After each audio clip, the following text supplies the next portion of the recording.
Assalamualaikum warahmatullahi wabarakatuh. Nama saya Muhammad Zaki Mubarak dengan NIM 2451104. Di sini saya akan mempresentasikan meletusnya Gunung Krakatau.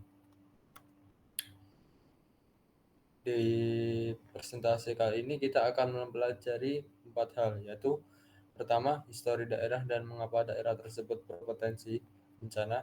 Kedua, kronologi bencana. Ketiga, dampak yang ditimbulkan pasca bencana.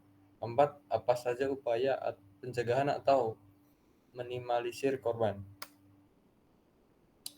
Apa itu bencana gunung meletus? Bencana gunung meletus adalah peristiwa pelepasan material dari dalam bumi yang terjadi ketika tekanan magma, gas, dan material lainnya yang berada di dalam gunung berapi menjadi terlalu tinggi, sehingga meletus ke permukaan melalui kawah-kawah atau celah-celah di kerak bumi. 1. Gunung Krakatau terletak di Selat Sunda yang memisahkan Pulau Jawa dan Sumatera. Kedua, terdiri dari beberapa pulau kecil seperti Pulau Rakata, Ancang, Anak Krakatau, dan Rakata Kecil. Tiga, menjadi salah satu gunung berapi paling terkenal di dunia karena potensi erupsinya. Histori daerah dan mengapa daerah itu berpotensi. Selat Sunda adalah perairan strategis yang memisahkan Jawa dan Sumatera, serta menjadi jalur penghubung antara Samudra Hindia dan Laut Jawa.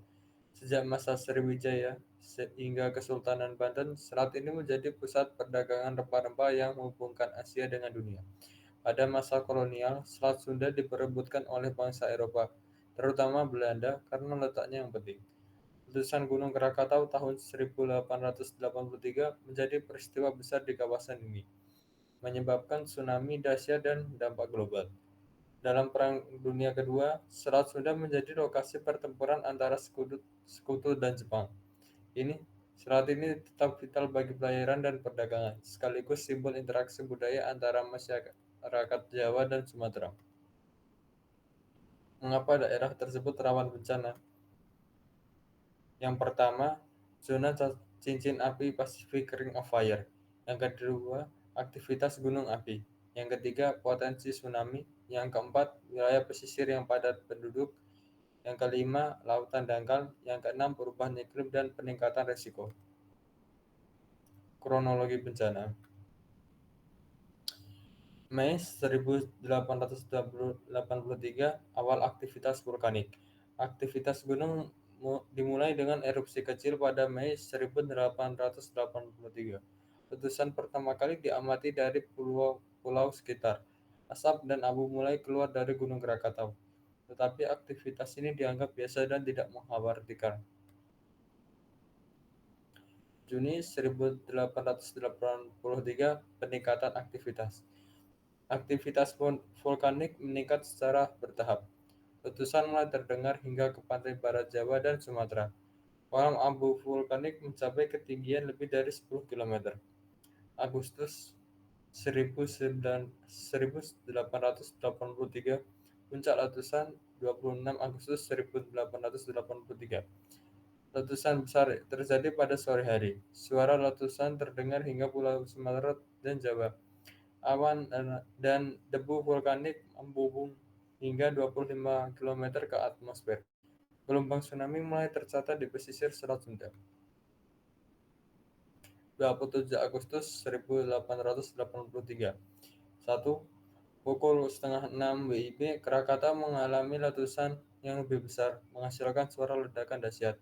2. Pukul 6.42 WIB, letusan utama terjadi menghasilkan gelombang tsunami besar yang menghancurkan wilayah pesisir. Ketiga, pukul 10.02 WIB, letusan tersebut tercatat menghasilkan suara yang terdengar hingga Australia dan pulau-pulau di Samudra Hindia. Dampak yang ditimbulkan. Dampak fisik. 1. Sebagian besar Pulau Krakatau hancur yang menciptakan kaldera di bawah laut yang kini menjadi lokasi munculnya anak Krakatau. Yang kedua, gelombang tsunami setinggi 30-40 meter meratakan wilayah pesisir di Jawa dan Sumatera. Yang ketiga, kolam abu vulkanik menyebar hingga 25 km ke atmosfer dan menyelimuti wilayah sekitar selama beberapa hari. Partikel abu menyebar ke seluruh dunia, memengaruhi iklim global selama beberapa bulan. Dampak ekonomi. Satu, desa-desa di pesisir selat sudah hancur, termasuk pelabuhan, rumah, dan fasilitas umum. Kedua, kehilangan sumber mata pencaharian bagi nelayan dan petani yang bergantung pada pesisir. Yang ketiga, jalur perdagangan laut di Selat Sunda terganggu karena abu dan tsunami. Keempat, pemerintah Hindia Belanda mengalami beban ekonomi besar untuk membantu korban dan membangun kembali infrastruktur. Dampak sosial. Satu, lebih dari 36.000 orang tewas. Sebagian besar akibat tsunami, ribuan orang terluka dan kehilangan tempat tinggal. Kedua, cerita dan mitos tentang letusan menjadi bagian dari warisan budaya lokal yang mencerminkan ketakutan terhadap kekuatan alam. Yang ketiga, habitat daratan di Pulau Krakatau musnah, dan ekosistem barunya mulai pulih bertahun-tahun setelah letusan. Nature Service. Satu, letusan menciptakan lahan baru untuk kehidupan, memungkinkan kolonisasi tumbuhan dan hewan. Yang kedua, letusan menciptakan lahan baru untuk kehidupan, memungkinkan kolonisasi tumbuhan dan hewan. Yang ketiga, kaldera bawah laut yang terbentuk menciptakan habitat baru untuk kehidupan laut. Apa saja upaya pencegahan atau minimalisir korban? Yang pertama, pemantauan dan peringatan dini. Memanfaatkan alat pemantau seperti seismograf, kamera termal, dan alat deteksi gas. Kedua, jalur komunikasi yang cepat dan efektif untuk menyampaikan informasi status gunung kepada masyarakat. Ketiga, BPBTKG harus mengawasi dan menginformasikan perkembangan dan aktivitas Gunung Merapi. Edukasi dan sosialisasi. Satu, pendidikan kebencanaan.